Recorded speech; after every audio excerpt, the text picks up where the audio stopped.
नमस्कार, मैं हूं संजय शर्मा। आप देख रहे हैं 4 PM न्यूज़ नेटवर्क। जीवन में ये बड़ा असंभव होता है कि आप किसी चीज़ के ब्रांड बन जाएँ। मतलब वो चीज़ आपके नाम से पहचानी जाए। जैसे आप डालडा, घी मतलब डालडा एक दौर में ऐसा होता था, वनस्पति ऑयल कई बनाते थे, लेकिन कोई दूसरी कंपनी भी बनाएगी तो आप कहेंगे ये डालडा है क्या? डालडा घी है क्या?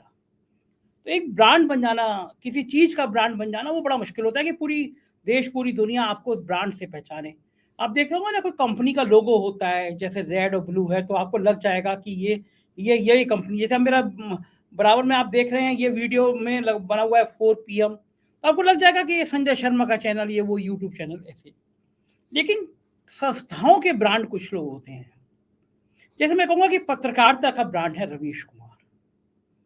अभी भी आप देश के किसी हिस्से में किसी बहुत अच्छे पत्रकार को कुछ काम करते हुए देखेंगे, आपको लगेगा कि ये पत्रकार वाकई बहुत अच्छा है, तो आप उसको क्या क्या उपाधि देंगे कि यार तुम मध्य प्रदेश के रवीश कुमार हो, तुम राजस्थान के रवीश कुमार हो। ये उस व्यक्ति के मन में कितने सम्मान की बात आती होगी कि उस पत्रकार के नाम पर पत्रकारिता का सर्वोच्च मापदंड लोग स्थापित करें, लोग कहें कि यार तुम ऐसे लगते हो। पत्रकारिता बहुत लोग कर रहे हैं, सुधीर चौधरी भी कर रहे हैं, अंजना ओम कश्यप भी कर रहे हैं, रूपकला लियाकत भी कर रही हैं, और अब तो तमाम मीडिया चैनल कर रहे हैं। लेकिन फिर अमेरिका से लेकर लंदन तक किसी व्यक्ति का नाम है, किसी व्यक्ति के ऊपर फिल्म बने, और फिल्मों देखने के लिए अमेरिका और दुनिया के तमाम देशों में लोग उमड़ पड़े। वो शख्स जिस देश में जाए, उसके संग लोग फोटो खिंचाने के लिए, उसकी बात सुनने के लिए हाजिर हो जाए। ऐसे सिर्फ रवीश कुमार हैं। आपको लगेगा आज मैं रवीश कुमार की बातें क्यों कर रहा हूँ, दरअसल उनके जन्मदिन पे मैंने उनको बधाई दी और फिर ढेर सारी बातें मेरी रवीश जी की हुई, सिस्टम पे हुई, पत्रकारिता के हालात पे हुई, ये जो नई पीढ़ी आ रही है पत्रकारिता की, ये कैसी हो रही है, इस पर हुई। मैं तो कम से कम व्यक्तिगत तौर से बहुत फैन हूँ रवीश कुमार की पत्रकारिता का। बहुत आसान होता है कि सत्ता के साथ गलभैयां करना, जैसे सुधीर चौधरी करते हैं, जैसे बाकी लोग करते हैं। फायदा क्या होता है कि आपको सत्ता की, प्राइम मिनिस्टर के संग सेल्फी मिलती है, आपको आर्थिक रूप से इतनी मजबूती मिल जाती है कि आपके दिल्ली हरियाणा में बड़े बड़े फार्म हाउस बन जाते हैं। कोई कोई जांच एजेंसी आपकी तरफ देखती नहीं है, क्योंकि आप सत्ता के करीबी होते हैं। करोड़ों रुपए आप कमाते हैं, बेहिसाब दौलत इकट्ठी करते हैं, कोई नहीं पूछता। लेकिन जैसे आप सत्ता से सवाल करते हैं, तो तरह तरह के फर्जी खतों पर ही आपकी जांच सेटअप हो जाती है। आपको जितना मानसिक, जितना आर्थिक रूप से प्रताड़ित किया जा सकता है, उतना प्रताड़ित किया जाता है। उनकी ट्रोल आर्मी लगातार आप पर हमले करती है, जैसे मैं 2-3 दिन से देख रहा हूँ। जब से नतीजे आए, ढेर सारे OIT के, दरअसल करोड़ों रुपए राज्य सरकारों का इस तरह के लोगों पे खर्च होता है। जैसे उत्तर प्रदेश में एक टाइम वायरल हुआ था कि ट्रोलर को 2-2 रुपए दिए जाते थे ट्वीट करने के, गाली, किसी को गाली देने के लिए। तो इस तरह के आर्मी आप पर हमला करती है, और जब आप सत्ता की चरण वंदना कर रहे होते हो, तो आपको ये सब सुख सुविधा मिलती है। आपको सत्ता से सवाल नहीं करना है, सवाल विपक्ष से करना है। तो ऐसे दौर में रवीश कुमार एक आइडियल पत्रकारिता के रूप में स्थापित हुए, और कम से कम लोगों को ये बचा है कहने के लिए कि नहीं, देश में पत्रकारिता जिंदा है। आज मैं ये सारी बातें इसलिए कर रहा हूँ कि मैंने लगभग 1 साल पहले रवीश कुमार का इंटरव्यू किया था। मेरा मन कर रहा था कि आज मैं आपको वो इंटरव्यू फिर से सुनवाऊं। रवीश कुमार ने इस इंटरव्यू में जो बातें की थी, कहा था कि 2024 से पहले जो धार्मिक उफान आएगा, सांप्रदायिक उफान आएगा, वो सारी बातें मैं हकीकत में होते हुए देख रहा हूँ। तो मेरा बड़ा मन था कि आपको मैं ये इंटरव्यू फिर सुनाऊं, तो मैं आपको आज वो पुराना इंटरव्यू फिर सुनवाता हूँ, और उम्मीद करता हूँ कि आप इस पत्रकारिता को, रवीश की पत्रकारिता को सलाम जरूर करेंगे, और दुआ करेंगे कि हर राज्य में एक रवीश कुमार पैदा हो जो सरकार से आंखों में आंख डाल के सवाल कर सके। चलिए सुनते हैं रवीश का ये इंटरव्यू। नमस्कार, मैं हूं संजय शर्मा। आप देख रहे हैं 4 PM न्यूज नेटवर्क।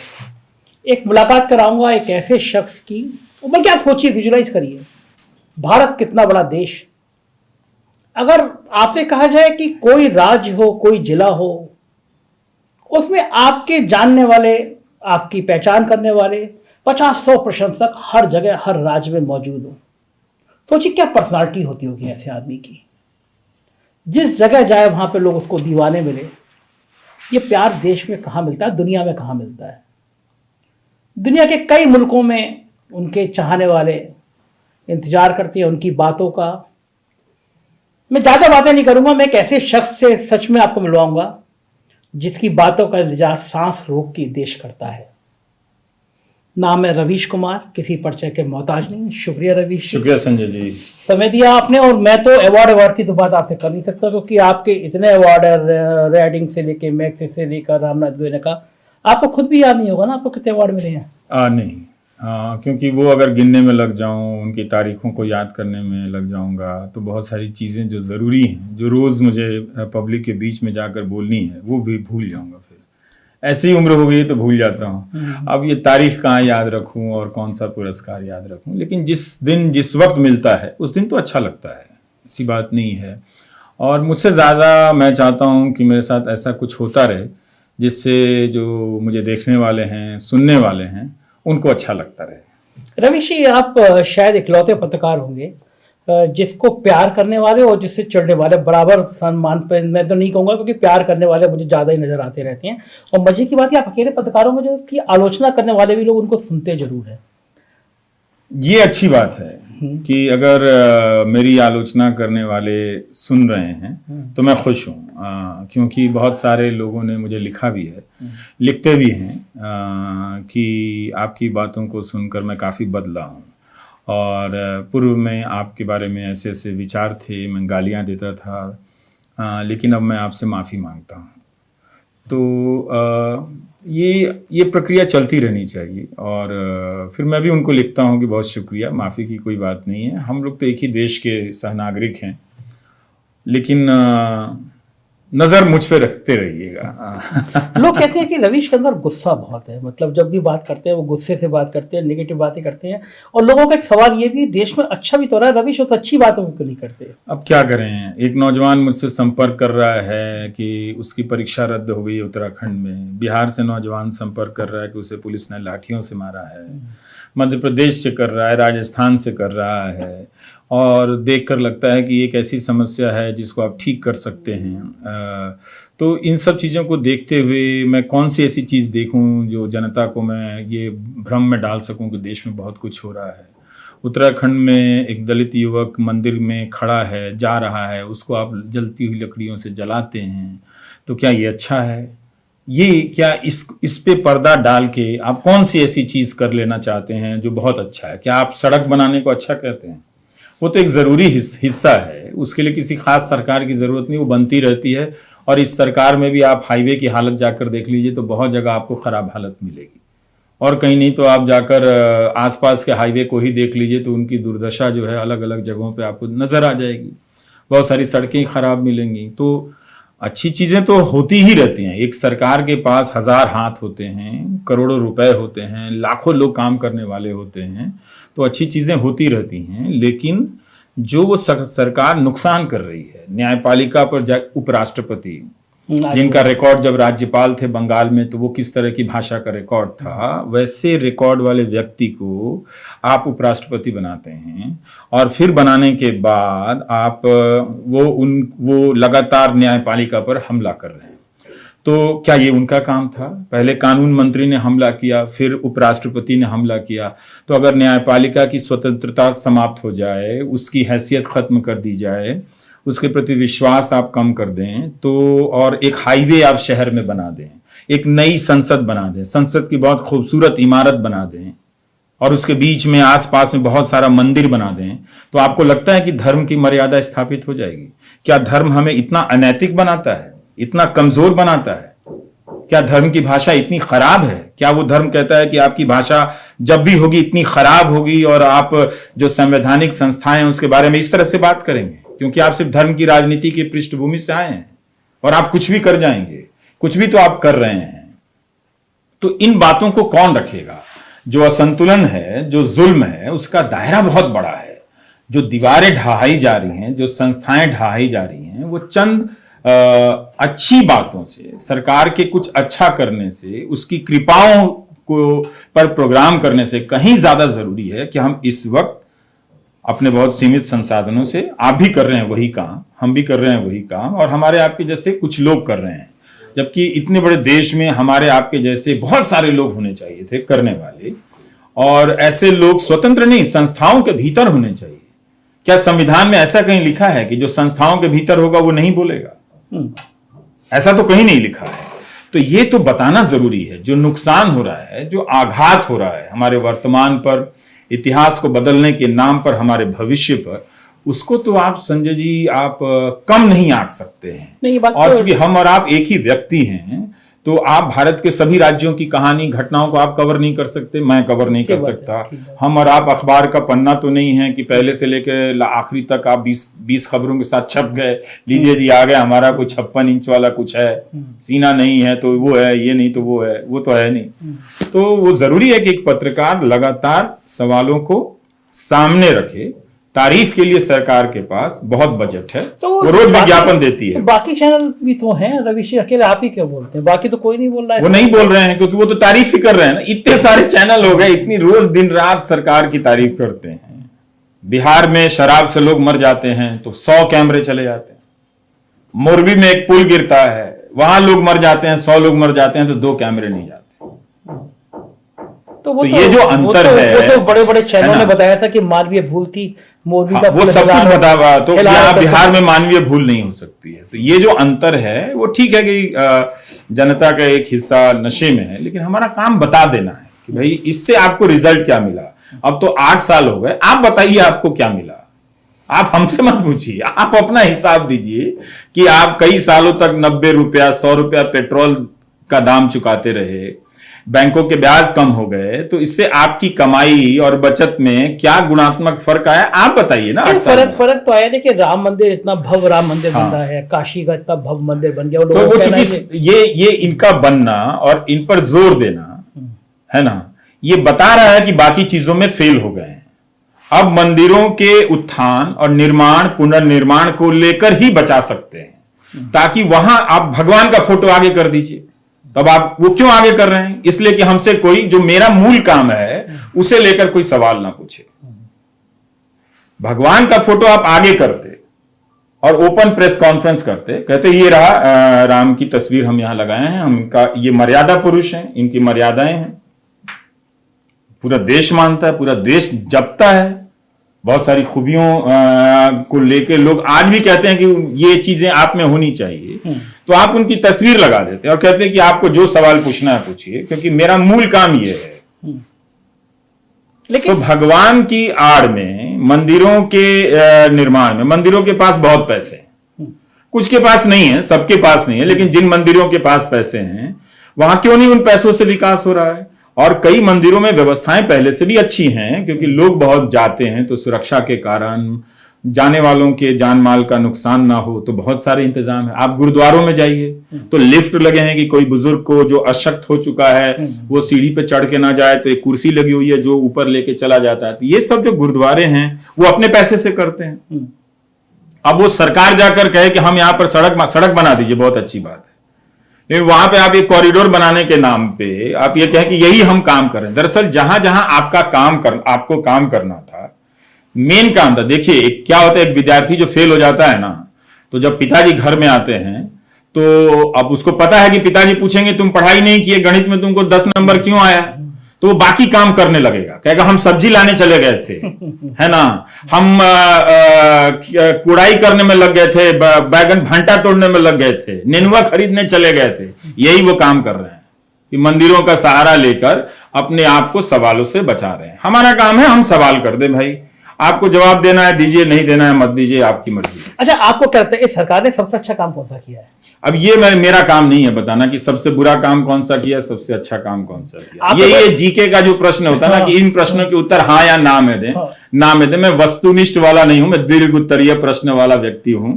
तो इस तरह से ऐसे नहीं कहा जा सकता कि सबसे अच्छा काम कौन सा किया है। अच्छा, लेकिन आप चिढ़ाते भी तो हैं, आपने गोदी मीडिया शब्द आपने तो जरूरी था बताना, आया क्योंकि मीडिया इस देश के लोकतंत्र की हत्या कर रहा था संजय जी, वो कर दिया है।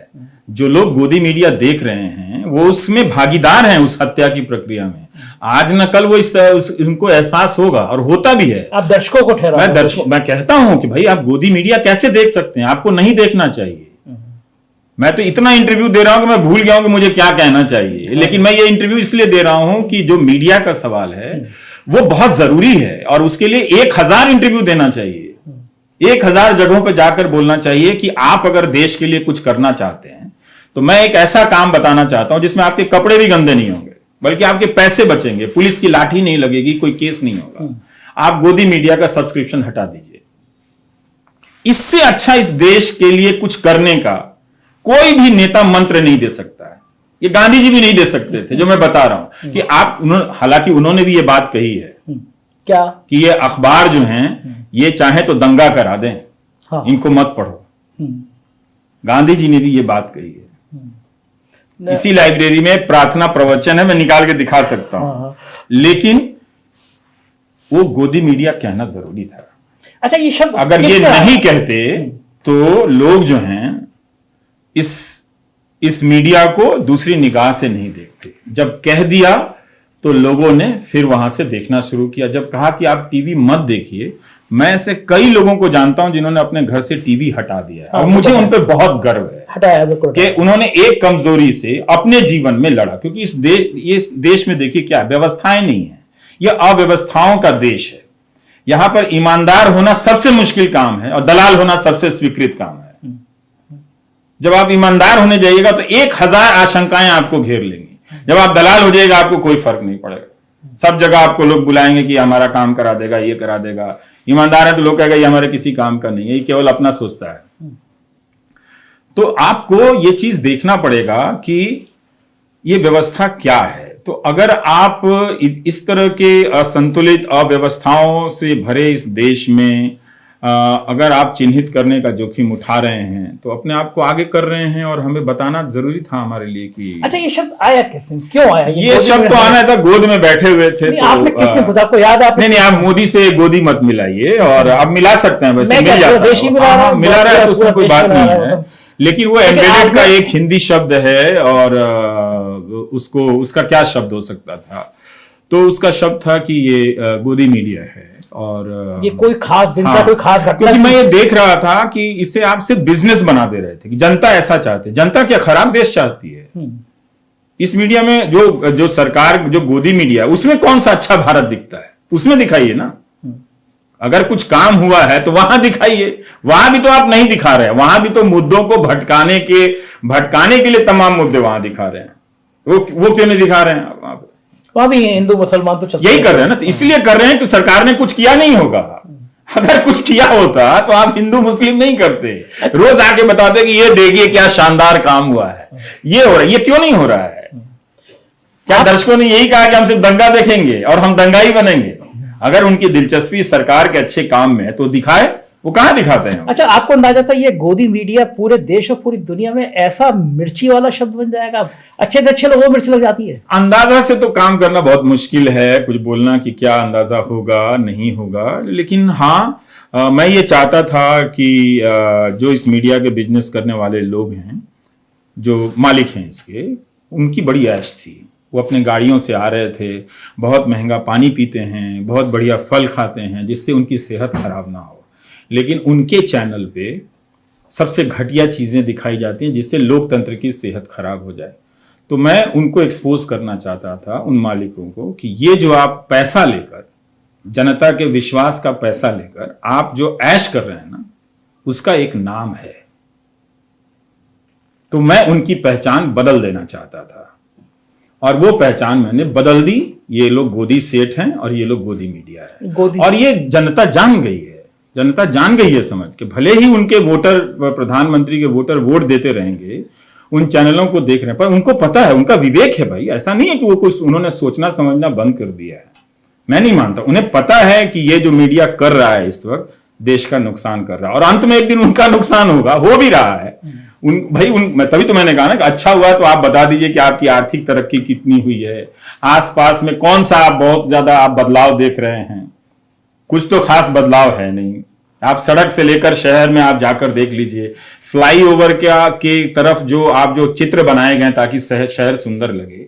क्या हमारी कला और संस्कृति इतनी बेकार है, बेरंग है? देखिए कितना खराब बनाए हैं सब।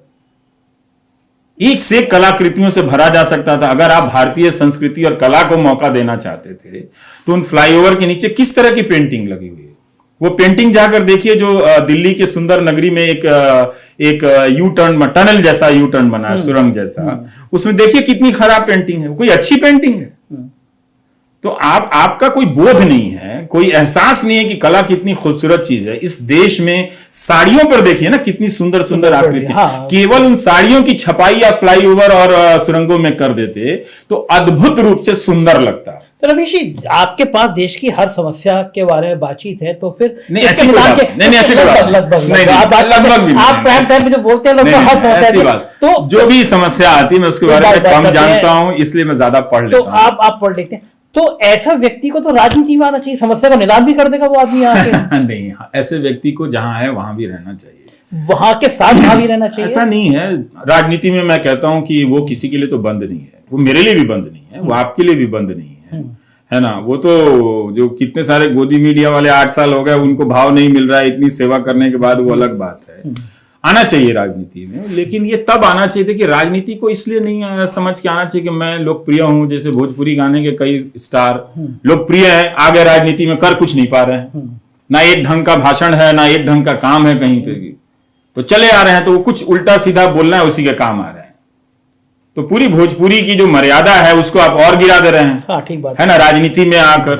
तो आप अच्छा क्या कर रहे हैं, तो उसका एक सपना होना चाहिए, और राजनीति में तब जाना चाहिए जब आप में ये यकीन हो कि आप पैदल चलेंगे, हारेंगे तो आप किनारे रहेंगे, और कभी हाशिए पे रहेंगे, कभी मुख्य धारा में रहेंगे। उसका जो श्रम है, राजनेता होने का श्रम, उसको कभी कम नहीं करना चाहिए, चाहे वो प्रधानमंत्री नरेंद्र मोदी हो या राहुल गांधी हो।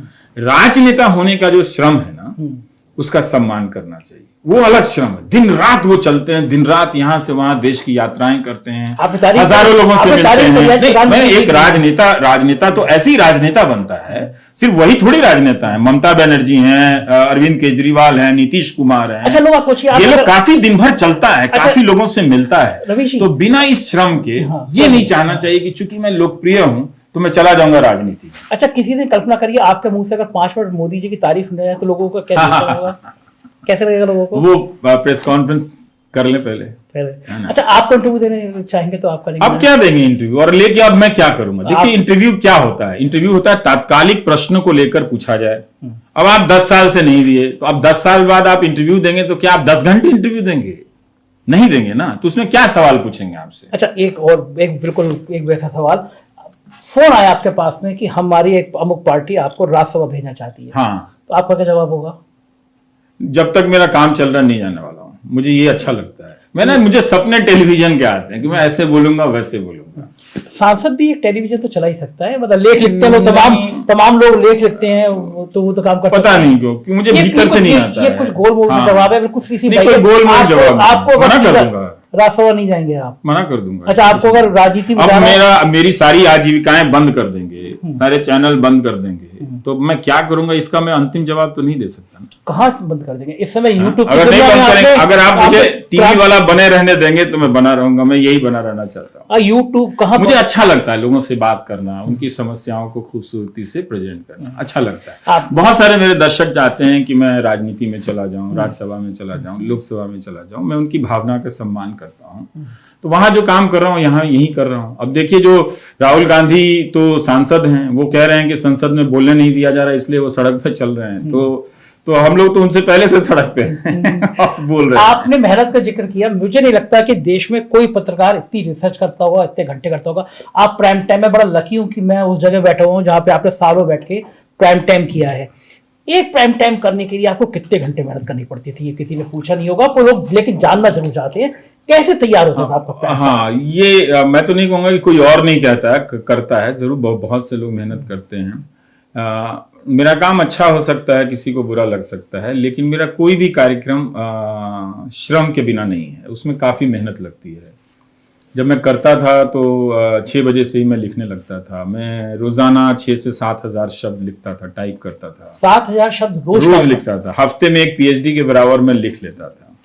फेसबुक पे लंबे लंबे लेख लिखता था। इधर कुछ महीनों से छोड़ दिया जब मेरे हाथ में दर्द होने लगे, और दर्द लिखने के कारण? हाँ, आपके लिखने के कारण हाथ में दर्द होने बहुत ज्यादा दर्द होने लगा। तो और मैं बहुत लोगों को जवाब देता हूँ, मतलब उसमें वो शामिल नहीं है। तो कहीं ज़्यादा मैं टाइप करता हूँ लोगों को जवाब देने से लेकर। हाँ, मेरे पास हाँ। मैं आपको बड़े हैरानी बताऊं, मेरे पास एक रिटायर्ड बैंक के सीनियर अफसर आए, उन्होंने उससे कहा कि हमने रवीश जी को ये मैसेज भेजा, रवीश जी का जवाब आया। वो इतने खुश थे इस बात से कि रवीश जी का जवाब आया। इस तरह बहुत सारे दर्शक मैं रोज करीब करीब 30 से 40 लोगों को जवाब देता हूँ, और संक्षिप्त जवाब भी और विस्तृत जवाब भी। रवीश, एक किस्सा था, वो आपने व्यक्तिगत बातचीत में मुझे बताया, हालांकि मुझे पता नहीं जिक्र करना चाहिए या नहीं करना चाहिए।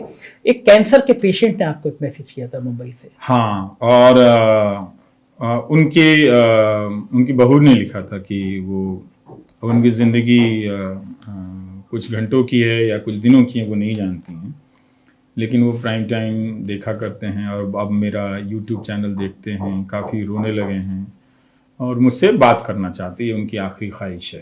तो मैं अस्पतालों में ऐसे बहुत सारे अपने दर्शकों से बात करता हूँ।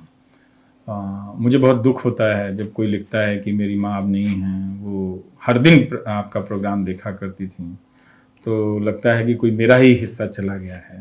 तो ऐसा एक संबंध बन गया है। अब मैं ऐसे मैसेज को बचा कर रखता हूँ कि मैं खुद फ़ोन करूँगा। मैंने उनसे कहा भी कि आप मेरे से बात करा दीजिएगा, लेकिन चूंकि हज़ारों फ़ोन आते हैं तो मैं फ़ोन नहीं उठा पाता, और उनका नंबर मैं सेव नहीं कर पाया। मैसेज ज़रूर सेव कर लिया था, तो लेकिन फिर भी टाटा मेमोरियल के कई डॉक्टरों को, जो भी जानता था, एक दो लोगों को कोई नंबर सेव होगा किसी का, तो मैंने उनको भेजा। तो उन्होंने कहा इस नाम पे तो बहुत सारे मरीज होंगे, तो हम कैसे करेंगे। मैंने कहा और तो कोई नंबर नहीं है, लेकिन मुझे अभी भी उम्मीद है कि उनका फ़ोन आ जाएगा, शायद आपका कार्यक्रम देखने के बाद आ जाए। और मैं डॉक्टर कॉल को कहना चाहता हूँ कि मैं आपको बहुत प्यार करता हूँ, आप ठीक हो जाएंगे, आप हौसला रखिए, और अगर आप मुझसे बात करना चाहते हैं तो मुझसे संपर्क कीजिए, मैं वीडियो कॉल पे बात करूंगा आपसे। बहुत अच्छा। ऐसे ही कोई एक अन्ना व्यक्ति आपके पास में एक बार आया था ना, कुछ खाना वाना लेके, आपने कहीं ट्वीट किया था? हाँ, बहुत सारे लोग आते हैं, और मेरे ऐसे बहुत सारे दर्शक हैं जो मुझे देखते रहे हैं, जो जिनको कई तरह के से देखने की अलग अलग श्रेणियां होती हैं, नहीं देखने की। किसी को बहुत कम दिखाई देता है, किसी को नहीं दिखाई देता है, किसी को अलग तरीके से दिखाई देता है। तो जिनको हम मिला जुला के विजुअली इम्पेयर्ड कहते हैं, तो उन सब के नंबर अलग से सेव हैं, और उनका जब फ़ोन आता है और उनकी जब डांट पड़ती है कि ये आपने अच्छा नहीं बोला, ये शब्द आपको नहीं बोलना चाहिए था, तो अच्छा है कि लोग सिखाते हैं, लोग बता देते हैं, क्योंकि वो अगर ना बताएं तो फिर वो गलती मैं 10 बार और कर सकता हूँ। ठीक बात है। तो ऐसे लोग हैं जो आ जाते हैं मिलने के लिए भी, और मैं मिलता भी हूँ, और बहुत कमाल कमाल के लोग हैं। मतलब वो लंबे लंबे पत्र भी लिखते हैं और उनको जवाब देना पड़ता है, संपर्क भी है, और मेरी ज़िंदगी जो है ऐसे दर्शकों से भरी पड़ी है, और मैं काफ़ी संतुष्ट रहता हूँ कि इतना बड़ा परिवार पूरे देश में मिला है। तो इसको मैं दांव पे नहीं लगाना चाहता। ठीक बात है। इसके बदले में कुछ नहीं चाहता। मैं इनके लिए चाहता हूँ कि मैं इनके लिए कुछ ऐसा करूं अच्छा, जिससे इन्हें खुशी हो। इनमें से अगर बहुमत आपको मैसेज करने लगे कि रवीश जी हम आपको संसद में देखना चाहते हैं, आपकी तो पूरी, देखिए आप हमेशा कहते हैं कि मेरा परिवार मेरे दर्शक है, मेरी जिंदगी मेरे दर्शक है। अगर दर्शकों का बड़ा समूह 80%, अगर ये आप कैसे कह सकते हैं? वो अभी 80% नहीं कहे, कुछ कहते हैं जरूर, अभी नहीं कहे। लेकिन ये आप कैसे कर सकते हैं कि अगर लाखों लोग आपको ये मैसेज करने लगे कि वो देश का हिस्सा है? मैं कहाँ कह रहा हूँ कि भाई वो देश का हिस्सा है संसद। मैं उसकी गरिमा को, इसके महत्व को नकार नहीं रहा हूँ। हाँ, लेकिन वो उन दर्शकों का अगर मांग होने लगे आपको, उन्हें पता है कि मैं चुनाव में जाके मैं पैसे नहीं बांट सकता, मैं शराब नहीं बांट सकता, नहीं, मेरा सवाल नहीं बोल सकता। मेरा सवाल था कोई पॉलिटिकल पार्टी आपको राज्यसभा नॉमिनेट करने के लिए कहे कि आप राज्यसभा आ जाइए, और मान लीजिए मेरी बात इतना पूछ रहे हैं तो ठीक है, मैं इंतजार कर लेता हूँ। ये एक अच्छा खुलासा है। और दर्शकों को अगर आप चाहते हैं कि आप रवीश जी को राज्यसभा में भेजें तो मैसेज करना शुरू करिए कि देश की आवाज जानी चाहिए।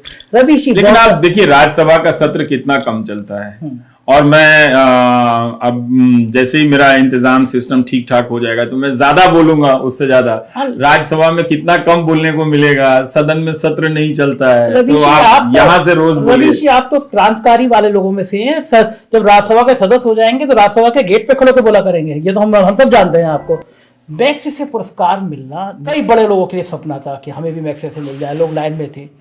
रवीश को क्यों चुना गया? मैं तो जाकर उनसे भी पूछता रहा कि मुझे क्यों आपने दिया।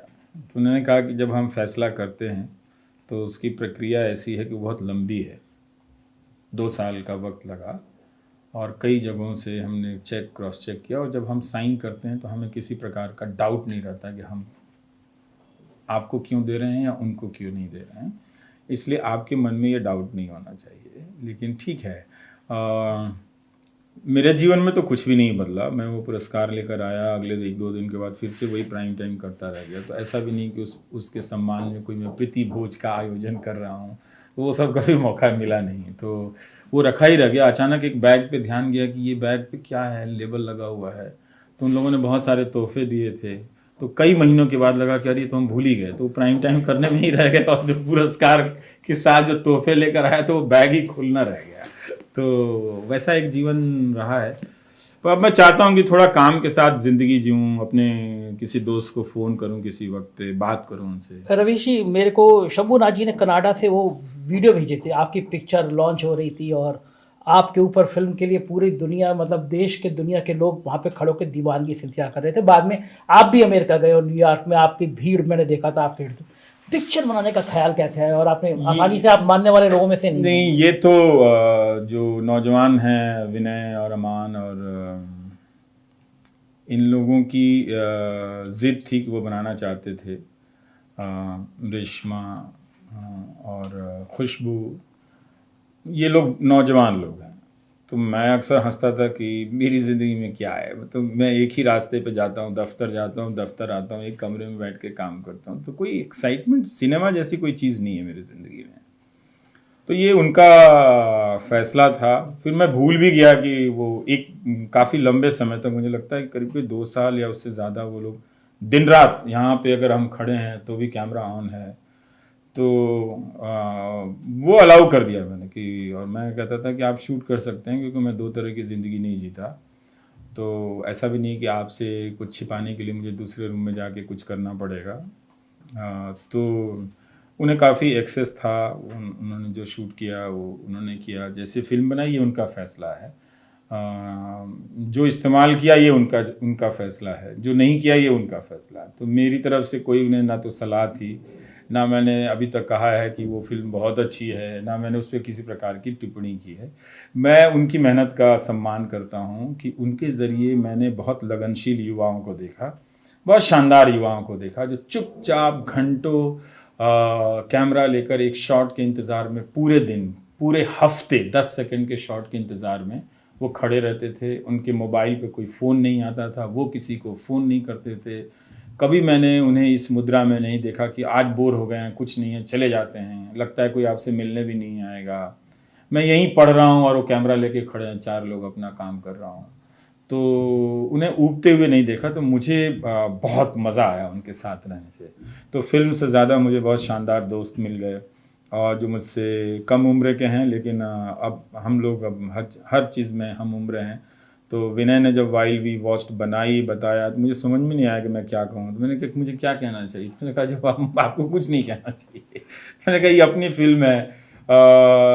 और चूँकि कई लोगों ने रिव्यू लिखा, और नम्रता जोशी, जिनके रिव्यू का मैं बहुत सम्मान करता हूँ, मैं बहुत मन कर रहा था कि वो शेयर कर दूं। फिर मुझे लगा कि ये आई मी माई सेल्फ वाली बीमारी हो जाएगी। हालांकि मैंने उनके साथ बहुत अन्याय किया कि उनकी रिव्यू को शेयर नहीं किया, लेकिन इसलिए रुक गया कि अब दिन भर अपने बारे में, ऐसे ही इतने इंटरव्यू में मैं अपने ही बारे में बात कर रहा हूँ। अब दिन भर लोगों को झिलाता रहूँ कि मेरी फिल्म यहाँ पे रिलीज़ हो गई है, और कनाडा में है, कोरिया में, साउथ कोरिया में दिखाई जा रही है, वाशिंगटन में दिखाई जा रही है। फिल्म मेरी नहीं है, मतलब मेरे ऊपर बनाई गई जो फिल्म है। तो ये ठीक नहीं लगता है। और मुझे लगता है कि विनय की ये सलाह भी ठीक है कि जब आपको बहुत मन नहीं करता है तो आपको नहीं करना चाहिए। दिन भर आप फिल्म की ही बात करते रहेंगे तो फिर तो वो भूल जाना चाहिए। लेकिन फिल्म, मुझे लगता है कि ये उन्होंने जो काम किया है वो निश्चित रूप से वो एक मील का पत्थर तो ज़रूर है, जो उनका श्रम है, जो आइडिया है। नहीं तो हम जैसे लोगों पे कौन सिनेमा बनाएगा। अच्छा, आप जब अमेरिका में गए थे, वो जो फिल्म चल रही थी, जो लोग आपके थे, उन क्षणों में आपको कैसा लग रहा था? मैं बिल्कुल सामान्य होकर बैठा हुआ था, और मैं हर समय अपनी ज़िंदगी को ऐसे नहीं देखता कि किसी मकाम पर हूँ और कोई बहुत बड़ी उपलब्धि है। और देखिए, जब तक बगल में मेरे अमिताभा कुमार बैठे थे, जो बड़े लेखक हैं, वहाँ पढ़ाते हैं और मेरे ही ज़िले के हैं, तो ये भी अच्छा था। मैं कहा भाई जी कैसन लगा था? मैंने कहा भाई सिनेमा राउत बनल बा। मैंने कहा देखी रहुआ देखता नहीं का? बोला हम तो देखते नहीं, नोट्स लेता नहीं हम। मैंने कहा देखी रहुआ। तो फिर मैं अपना इधर उधर देखना शुरू कर दिया। उधर से बहुत सारे लोग मिले, अच्छा लगा। नए लोगों से मिलना तो मुझे हमेशा ही अच्छा लगता है, और वहाँ थोड़ी चीज़ें व्यवस्थित होती हैं, तो जो भी मिलने आता है तो आप और ढंग से मिल लेते हैं, थोड़े समय के साथ मिल लेते हैं। जो भारतीय आते हैं अपने घर ले आते हैं, खिलाते हैं, अपनी गाड़ी में घुमाते हैं, तो अच्छा ही लगता है कि ठीक है काम करते रहना है। वो और तरीका बताते हैं कि आपको और काम करते रहना है, तो मुझे लगता है कि भाई ठीक है, गाड़ी में इसलिए घुमा रहे हैं कि मैंने काम किया है, और गाड़ी में इसलिए घुमा रहे हैं तो और काम करते रहना है। आपने तो वो टेस्ला के ऊपर हाँ, मैं टेस्ला लेकर आया, तो फिर मैंने कहा मुझे टेस्ला देखनी है, तो मैं मेरे पास है, मैं लेकर आता हूँ। तो आप कहिए कुछ और हाजिर हो जाता है, और ये अच्छा लगता है। इसलिए मुझे लगता है कि अपना काम करते रहना चाहिए, अच्छा काम करना चाहिए।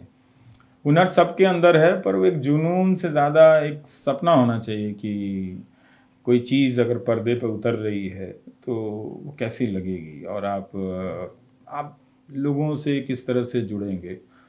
तो वो लोगों तक बात पहुंची है, तो मैं किस्मत वाला हूँ कि वो पहुंची। इस देश में और रवीश कुमार पैदा होंगे लगता है? बहुत सारे हैं, बहुत सारे पैदा होंगे भी, ऐसी कोई बात नहीं है। मुझे बड़ा भरोसा है, और बहुत लोग अच्छी पत्रकारिता कर रहे हैं, उनकी भाषा बहुत अच्छी है, उनकी चिंताएं, उनके प्रश्न बहुत अच्छे हैं, जिसे लेकर वो मुझसे कहीं ज़्यादा बेहतर तरीके से वो काम कर रहे हैं। अभी नौजवान हैं, और मुझे लगता है कि अगर मौका मिला तो वो आगे जाकर अच्छा करेंगे। रवीश तो हो सकता है पैदा हो जाए, क्या कोई डॉक्टर प्रणय राय पैदा होगा?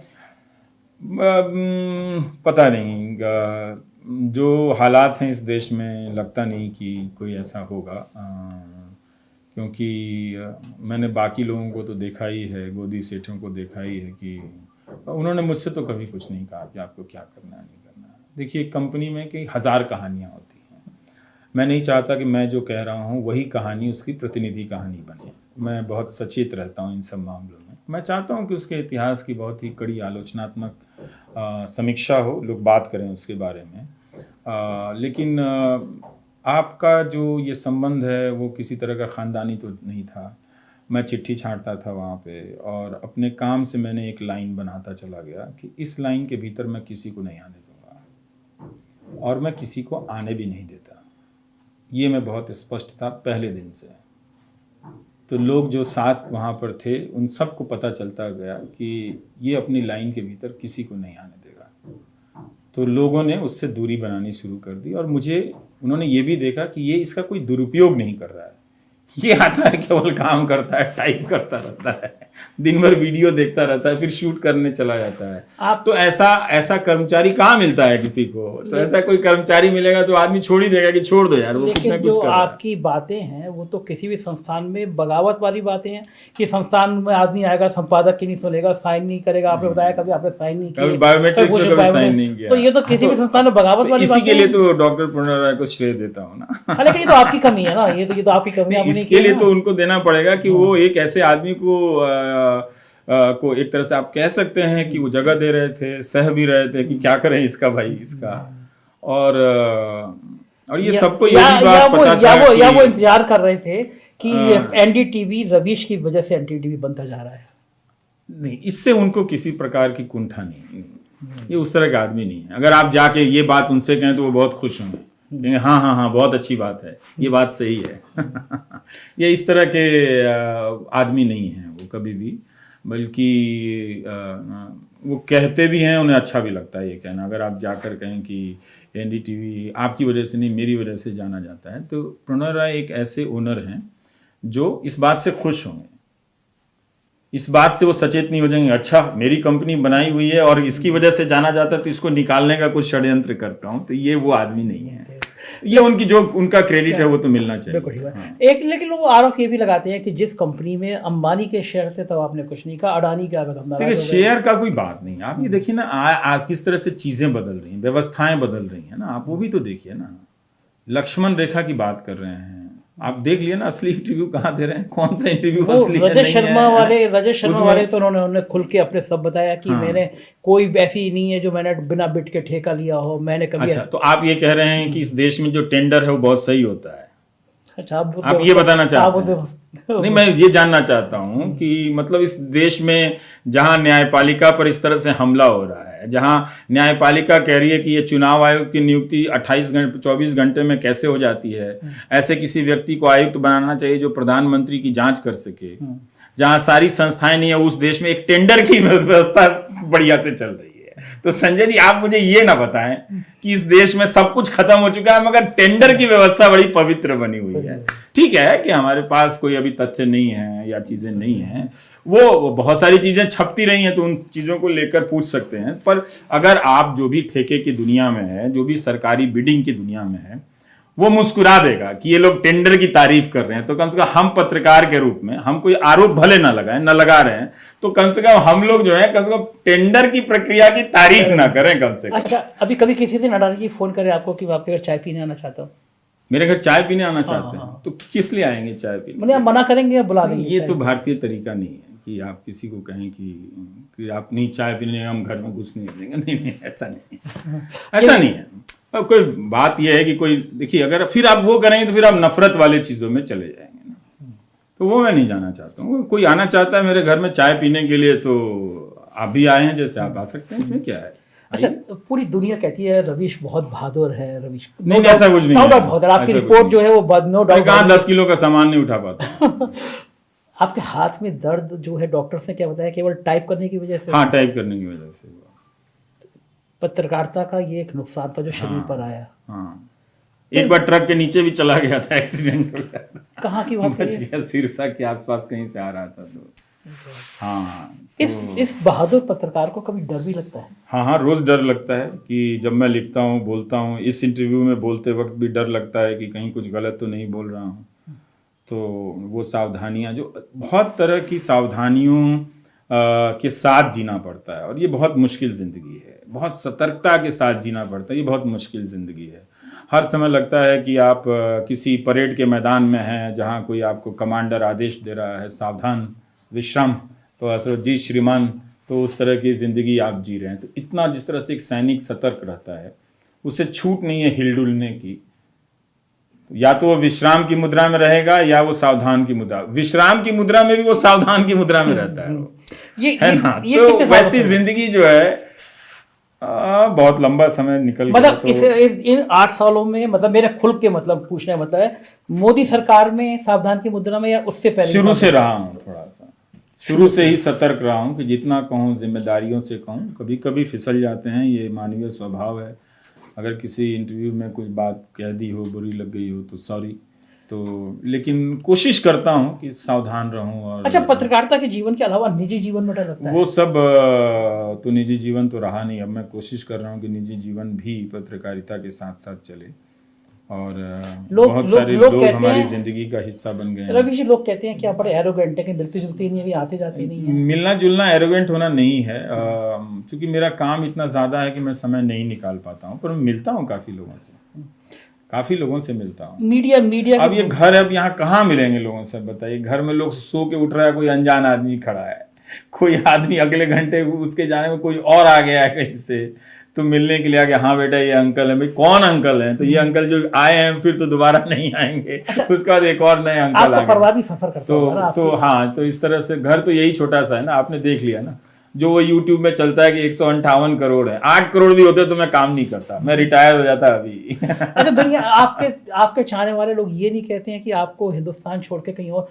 क्योंकि लगातार 500 लोग रोज छोड़ रहे हैं हिंदुस्तान, रिपोर्ट आई है, डरावने वाली रिपोर्ट। जितने भी समझदार हैं और पैसे वाले हैं वो छोड़ गए। हाँ, क्यों छोड़ गए रवीश जी? वो उनको वो सच्चाई मालूम है, क्योंकि वो कह नहीं सकते ना। ये जितने NRI आए हैं ना इंदौर में, इन सबको बुला के पूछिए कि आप जो यहाँ के हालात हैं, आज के डेट में भी बिजनेस करने के, सब बिजनेसमैन जो भी सुन रहे हैं उनको मालूम है, वो कहेंगे क्या सही बोल रहा है। अगर इस हालात में वो क्या बिजनेसमैन कर लेते, क्या वो बिजनेस कर लेते हिंदुस्तान में? लेकिन वहाँ उनको कितनी झंझटों से मुक्ति है, कितनी चिंताओं से मुक्ति है। कोई पैसे नहीं मांगता होगा, कोई फर्जी नोटिस नहीं देता होगा, कोई फर्जी तरीके से फंसाता नहीं होगा। यही तो होता है इस देश में, और क्या होता है इस देश में? किसी को फर्जी तरीके से डरा देने के 1000 तरीके हैं। अगर ये तरीका ना हो तो सारे लोग लाइन पर आ जाएंगे कि नहीं आ जाएंगे, काम अपने ढंग से करेंगे कि नहीं करेंगे। तो सबके पास एक इतिहास है, पहले भी होता था हम आपको फंसाएंगे, पहले भी होता था हम आपको फंसाते रहेंगे। तो इसमें आप क्या करेंगे, इसमें आप बहुत ज्यादा हासिल नहीं कर सकते हैं। तो कुछ थोड़ा सा चल सकते हैं, फिर आपको गिरा दिया जाएगा, चलता रहेगा। सरकार परेशान है, आपको चुप कैसे कराया जाए? मालूम नहीं है कि क्या चुप करा के उनको क्या मिल जाएगा। मतलब मुझे चुप कराने से इस देश की जनता को क्या मिल जाएगा? कोई फायदा तो होना चाहिए ना। परेशानी तो कर रहे हैं। आप अपना YouTube बनाया, हम लोग इतनी मेहनत से करते हैं, हमारे सब्सक्राइबर बढ़ते नहीं। आपके नहीं एक महीने में, अरे आपके एक महीने में काफी लोग देखते हैं आपको ऐसा संजय जी। नहीं 4 PM के बारे में मैं पुणे तक में सुनकर आया हूँ कि लोग 4 PM देखते हैं, ऐसी बात नहीं है। आपने पहला वीडियो बोला नौकरी छोड़ने के बाद, और 1 करोड़ लोगों ने जरा से दिनों में लगभग देख लिया। ये जो ताकत थी, ये तो चैनल से भी ज्यादा सपने जैसी दुनिया थी। आपके YouTube को रोज हजारों लाखों लोग सब्सक्राइब कर रहे हैं। अच्छा है कि लोग करें, ये तो हम तो ऐसे ही लोगों की तलाश में थे, ऐसे लोग मिल रहे हैं तो उनका बहुत ही शुक्रिया, नवाजिश और बंदगी। और पर मुझे ये भी थोड़ा डर लगता है कि अच्छा करते रहना पड़ेगा। अब यहाँ भी वो प्रेशर है। मुझे लगा था कि YouTube में आऊँगा, कोई इधर से किताब उठाऊँगा, कविताएं पढ़ दूँगा, ये पढ़ दूँगा, फिर रोज़ का ये प्रेशर फिर से बनने लगा है। और वैसी व्यवस्था तो होती नहीं है जो न्यूज़ चैनल की होती है, तो कभी कभी वीडियो नहीं भी बना पाते हैं। और तो ठीक है, दर्शक समझते हैं कि अब ये यूट्यूबर हो गया है, रोड पर आ गया है, तो किसी दिन बना पाएगा, किसी दिन नहीं बना पाएगा। तो ये भोजपुरी का कंसेप्ट आपने क्या दिया? वो मेरी मातृभाषा, हिंदी मेरी मातृभाषा ना कभी है ना कभी हो सकती है। हाँ, उसमें बहुत क्लियर बोलता हूँ, आज से नहीं, मैं शुरू से बोलता हूँ। आपकी आलोचना भी बात पे बहुत होती रहे, मुझे कोई फर्क नहीं पड़ता है। मेरी जो मातृभाषा वो थोड़ी बदल जाएगी, वो कैसे बदल जाएगी? भोजपुरी बहुत पसंद है ना। माँ को मैं कैसे बदल दूंगा भाई? भोजपुरी मेरी मातृभाषा है भोजपुरी। दुनिया की कोई दूसरी भाषा मेरी मातृभाषा नहीं हो सकती है। रवि जी, एक पीड़ा और, अब मैं अंग्रेजी में काम कर सकता हूँ, मुझे मेरी बहुत तमन्ना है कि मैं कोई और दूसरी भाषा सीखूं, कम से कम दक्षिण की। कुछ नहीं तो जीवन में प्रयास तो करो। हम उत्तर भारतीयों को दक्षिण की भाषा हम लोग सीखते नहीं है। देखिए दक्षिण भारतीय फिर भी मिला जुला के हिंदी बोल लेते हैं, हमें भी तो कुछ आना चाहिए ना। तो मैं सोचता हूँ कि कुछ मैं सीखूंगा जरूर, चाहे तमिल हो, तेलुगु हो, ताकि मैं उनका भी सम्मान करूंगा उस तरह से। रवि जी, लास्ट में बस मैं ये पूछना चाहूँगा, पत्रकारों की एक जो नई जनरेशन आ रही है वो बहुत परेशान है, वो लिखना चाहती है, पढ़ना चाहती है, संस्थान नहीं बचे। तो क्या हर व्यक्ति को सिर्फ सोशल मीडिया पे आकर लिखना पड़ेगा? बहुत मुश्किल है, और ये तो अस्थाई मीडिया है। आप खुद जानते हैं कि कब आपका यूट्यूब की गाड़ी चक्का रोक दिया जाएगा, कब उसमें लकड़ी लगा दी जाएगी, कब फेसबुक रोक दिया जाएगा, तो मालूम नहीं है। तो किसी और का प्लेटफॉर्म है, लेकिन उनकी चिंता वाजिब है कि पत्रकारिता, देखिए हम और आप क्या कर रहे हैं, हम और आप पत्रकारिता, और आपके जैसे लोग या और भी बहुत सारे लोग जिनका नाम मैं अभी नहीं ले रहा हूँ, पर हम और आप सिर्फ 2 ही लोग नहीं हैं, दर्शक ये समझें। तो हम लोग व्यक्तिगत स्तर पर जोखिम उठाते हुए पत्रकारिता में विश्वास पैदा कर रहे हैं, उस विश्वास को बचा रहे हैं। लेकिन फायदा हमको आपको नहीं हो रहा है। फायदा भी वही गोदी मीडिया उठा रहा है पत्रकारिता के नाम पे, क्योंकि सारी कंपनियां उनको विज्ञापन दे रही हैं। इसीलिए मैं चाहता हूं कि जो कंपनियां हैं वो हमको आपको भी विज्ञापन दें और जरा दम दिखाएं। क्योंकि अगर देखिए लोगों में लोकतंत्र होना उनके लिए भी बहुत जरूरी है ना। एक दिन जिस दिन वो खत्म होगा ना तो उनकी कंपनियां भी खत्म हो जाएंगी, फिर 4 ही लोग सारी कंपनियां चलाएंगे। तो अगर बिस्किट भी, अगर 50 प्रकार के बिस्किट नहीं होंगे तो बिस्किट के बाजार में प्रतियोगिता कैसे होगी? होनी चाहिए कि नहीं होनी चाहिए? तो इसलिए उनका भी फर्ज बनता है कि जिस तरह से वो लोकतांत्रिक बाजार के लोकतांत्रिकरण का जो लाभ उठाए, अगर उस बाजार में कोई ऐसा बिस्किट बनाने वाला आ जाए जो सरकार का आदमी हो, केवल उसी की बिस्किट चारों तरफ सप्लाई हो, तो क्या बाकी वाले तो बर्बाद हो जाएंगे? तो इस तरह से सबको एक दूसरे का हाथ थामना चाहिए और आगे बढ़ने में मदद करनी चाहिए। मुझे लगता है कि बाजार में भी ऐसे लोग हैं जो हमारी आपकी चिंताओं को समझते हैं और उनमें इतनी हिम्मत है कि आपके पास तो देश भर से लोग आ जाते थे कि हमें काम बताओ, पैसे ले लो, और इस तरह की ऐसा भी नहीं है कि लोग पूरा एकदम से डिक्की में नोट। मुझे पसंद करने वाले साधारण लोग होते हैं, पर सबने, बहुत लोगों ने जिम्मेदारी के साथ पूछा है। बहुत बड़ी बात होती है पूछना। बहुत पूछा है, और सिर्फ पूछने के लिए नहीं पूछा है, बल्कि वो बहुत बेचैन है कि मैं क्यों नहीं कह रहा हूँ कि हाँ आप कुछ दे दीजिए, आप कुछ कर लें। तो अभी मुझे अपनी ही ज़रूरतों का पता नहीं है कि मैं क्या करूँगा और कितना मुझे चाहिए, क्योंकि अब मुझे ये समझ में आने लगा 1 महीने में कि मुझे पैसे तो चाहिए, कि अगर वो बहुत मिनिमम टीम रखने के लिए भी पैसे चाहिए, और उसके लिए सिर्फ मैं यूट्यूब पे भरोसा नहीं कर सकता हूँ। तो अभी आटे दाल का भाव पता चल रहा है। रवि जी, एक बयान से भी कुछ लोग आहत हुए थे, आपने एनडीटीवी के ऊपर छोड़ने के बाद कहा था एनडीटीवी में अभी भी बहुत अच्छे लोग काम कर रहे हैं, तो ऐसा लगा कि आप जब चले गए तो अब एनडीटीवी सिर्फ गोदी सेठ का हो गया, लेकिन वहाँ पे तमाम नहीं, ऐसा तो बेहतरीन मैंने बेहतरीन कहा पत्रकार नहीं, वो मेरे पूर्व सहयोगी लोग हैं, मैं क्यों कहूँगा ऐसा अगर लग गया होगा तो मुझे नहीं कहना चाहिए। पर मैं किसी को क्यों जजमेंट दूंगा अपना, सबके अपने अपने हालात होते हैं, सबकी अपनी अपनी नियति होती है, तो मैं बात अपनी तरह से कर रहा था। पर वही बात है कि चूंकि इतना बोला हूं तो हो सकता है कि कुछ गलत बातें निकल जाएं, तो उसका मुझे अफसोस रहेगा। और मैं बिना शर्त बिना जाने कि क्या गलत बोला हूं, मैं आपके ही शो पे माफी मांगता हूं उसके लिए। तो वो जो है रवि जी, एक पॉलिटिकल 2-3 बातें आपसे और कर लूँ। एक यात्रा शुरू होती है, भारत जोड़ो यात्रा शुरू होती है, और राजनीति थोड़ी थोड़ी बदलती हुई भी दिखती है। क्या लोकतंत्र को बचाने के लिए लोग अब ठंड में सड़कों पर आने को तैयार हो रहे हैं? ये कोई संकेत है देश के लिए? ठंड में, गर्मी में नंगे पांव चलना पड़ेगा। ठंड तो छोटी चीज है, क्योंकि जिस हालात में ले गए ना, आप इसको सिर्फ और सिर्फ झूठ और प्रोपेगेंडा से ढक सकते हैं। देखिए, अगर चीजें की गई होती ना तो न्यायपालिका पर अटैक करने की जरूरत नहीं होती। न्यायपालिका पर आप अटैक ही इसलिए करवा रहे हैं क्योंकि आपको डर है कि कोई फैसला ना आ जाए, क्योंकि आपको डर है कि आपका झूठ किसी दिन एक्सपोज ना हो जाए। तो अब आप दुनिया के इतिहास में हुआ है, दुनिया के उदाहरणों से मैं बता सकता हूं कि कानून और अदालत का भी सहारा लेकर लोकतंत्र को कुचला गया है, और जो कुचलने के जो काम हैं उसे अदालतों से उससे मान्यता दिलाई गई है। ये हुआ है दुनिया में। तो अब क्या कुछ दिनों के लिए लगता है कि शायद इसमें ब्रेक है कि क्या है? तो हमारे जज लोग भी देखिए, उन्हें सम्मान तो बहुत है ना समाज में, नहीं तो उन्हें क्या मिलता है? अगर आप सैलरी के हिसाब से भी देखें, एक जज को जितना काम करना पड़ता है, जितना जजमेंट लिखना पड़ता है, आजकल ये देखते हैं कोई कह देता है कि छुट्टियों लेकर जज ऐश करने। अरे भाई, उनको पढ़ना पड़ता है, उनका भी एक दिमाग में ब्रेक देने की ज़रूरत है। वो मशीन नहीं है ना, रोज सैकड़ों केस से गुजर रहे हैं, और एक केस में जजमेंट जाने में उनको खुद ही वो कब सुनेंगे और कब जाके रात में हम तो नहीं जानते कि एक जज को रात तक कितना काम करना पड़ता है। तो अब इस तरह की चीजों के नहीं, जज को छुट्टियां में, वो कोर्ट बहुत छुट्टियां लेती है, कोर्ट को बहुत छुट्टियां लेनी भी चाहिए।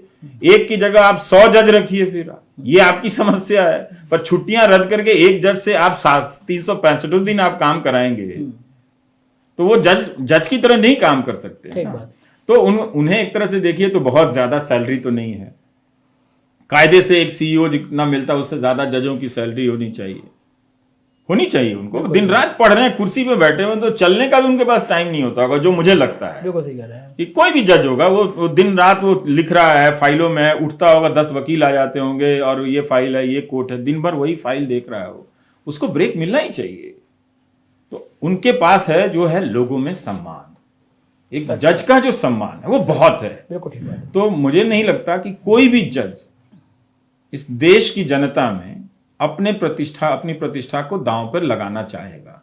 इतिहास ऐसा रहा है कि लोग लगाते भी रहे हैं, है ना? तो वो एक ऐसा इन्होंने वोटर वर्ग तैयार कर दिया है जो हर गलत को सही कहता है, तो उसमें गलत करने वाले को उसमें जगह मिल जाती है कि चलो अब कुछ नहीं तो हमारे साथ भी हैं, 500 लोग चल रहे हैं, तो ठीक है अपना। जैसा मैंने बताया कि दलालों की जो सामाजिक प्रतिष्ठा है वो ईमानदार से कहीं ज्यादा है, तो वो भले हो सकता है, लेकिन जज लोग काफी इन सब चीजों को लेकर सेंसिटिव रहते हैं। जनता बहुत विश्वास करती है उनके ऊपर, और इसी वजह से जब वो बात आती है तो उनको जनता की तरफ खड़ा होना पड़ता है। आखिरी सवाल, ये जो धर्म का नशा अफीम की तरह चटा दिया गया है, क्या 2024 में ये उतरता हुआ दिख रहा है आपको? मालूम नहीं, अगर लोगों ने तय कर रखा है कि धर्म के नाम पर कुछ और दिन बेवकूफ बनना चाहते हैं तो ये उनका फैसला है, लेकिन 2024 का चुनाव तो धर्म का चुनाव है, वो मुद्दों का चुनाव नहीं है, क्योंकि मुद्दों पर जवाब देने के लिए इनके पास कुछ नहीं है। 8 साल के बाद आपके पास यही है कि आप लोगों को मुफ्त अनाज दे पाए, आपने उनको वहां तक पहुंचा दिया कि वो अगर आप मुफ्त अनाज ना दें तो खा नहीं सकते हैं। वो कितना बड़ा स्टेटमेंट है इस देश की गरीबी का। तो अब आप क्या करेंगे? अब आप सिर्फ धर्म के नशे से अपनी नैया पार लगाएंगे। उसमें बहुत सारा मीडिया आएगा, आप देखिए, आप पकड़ नहीं पाएंगे। 24 आने दीजिए, आपको धार्मिक मुद्दों का ज्वार तूफान भाटा सब नजर आएगा, आंधी बारिश, आपको लगेगा ही नहीं कि और कोई मुद्दा है यहाँ। शुक्रिया रवीश जी, Thank बहुत you. सारी बातें करी, मन कर रहा था और बातें करते रहे, अगली बार करेंगे। कितना लोग देखेगा? ये थे रवीश जी। आपको लगा होगा कि कितना बेहतरीन इंसान, एक इतना अच्छा पत्रकार जिसको दुनिया इतना प्यार करती है। और सच में इस देश की जो बहुत बड़ी पूंजी है उसमें से एक रवीश है, रवीश का होना है। मुझे यकीन है इंटरव्यू पसंद आया होगा, कमेंट में जरूर बताइएगा और रवीश जी का हौसला बढ़ाते रहिएगा। सब लोग मेरा यूट्यूब सब्सक्राइब करें नहीं करें, लेकिन रवीश जी की हिम्मत जरूर देते रहेगा, क्योंकि ये वो सूरज है जिनसे हम लोगों को गर्मी मिलती रहती है। अरे नहीं, आप 4 PM सब्सक्राइब करें। बहुत बहुत शुक्रिया संजीव, थैंक यू। सुना आपने, ये थे रवीश कुमार। 1 साल पुराना इंटरव्यू है, तो कई सारी बातें ऐसी थी जो सामयिक भी थी, लेकिन मैंने सोचा ये पूरा इंटरव्यू सुनाऊं। और मेरा बड़ा अच्छा लगता है जब मैं रवीश जी से बातें करता हूँ, समझने की कोशिश करता हूँ कि देश किस दिशा में जा रहा है। आप सब खुद जानते हैं देश किस दिशा में जा रहा है। कैसा लगा इंटरव्यू, आप अपने कमेंट से बताइएगा।